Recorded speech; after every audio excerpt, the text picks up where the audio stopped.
Hi, it's Miss Pritzel, and I am book talking a romance novel. I don't do those too often. So this romance has a little bit of a twist in that involves, I really shouldn't say time travel so much as time loop. So it's called See You Yesterday. So See You Yesterday, and it's by Lynn Solomon. We have, I think, several of her books. I know at least 3. Okay, so the main character, or characters, Barrett Bloom. Barrett Bloom is a Jewish girl, and she is just so excited about starting college because, like, high school was just a messy, experience for her, and she's going to start anew, and things don't go quite as planned. So the first day of college, which I thought was interesting, is September 21st, and that's important because when things just go horribly wrong on September 21st, her first day of college. She's embarrassed in her physics class and all these other things. And when she wakes up the next morning, it's September 21st again. So some of you may know the classic movie Groundhog Day because they actually mention it in this book, but it is kind of...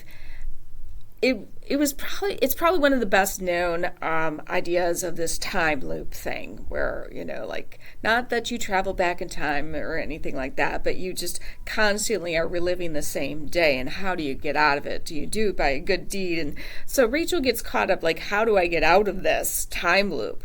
And so there's some physics, a little bit of physics knowledge going on, because here's the other thing, is that Miles, or is it Niles? It's Miles. It's Miles. It's Miles is in her physics class. And I might give a little bit of a spoiler away. Miles is the son of the physics professor, but his father's also a professor. So his mother is, I believe, full Japanese, but his father is Jewish as well. So, so Barrett's also Jewish. So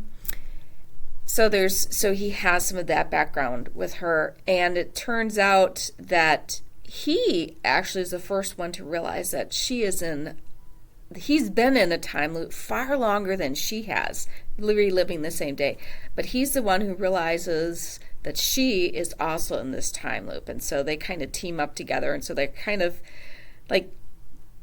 not that there's good, they have their good runs and bad runs, they get mad and I can't imagine reliving the same day over and over again and trying for them to try to figure out, because he's trying to think the physics way out of it. There's got to be a physics way out of it, and she's trying to think of other, she's watching movies, she's reading books and trying to figure out how do other people get out of time loops in fiction. So I found it to be just a pretty much a feel-good romance. There are some moments where you're a little oh, things happen to Barrett and stuff like this.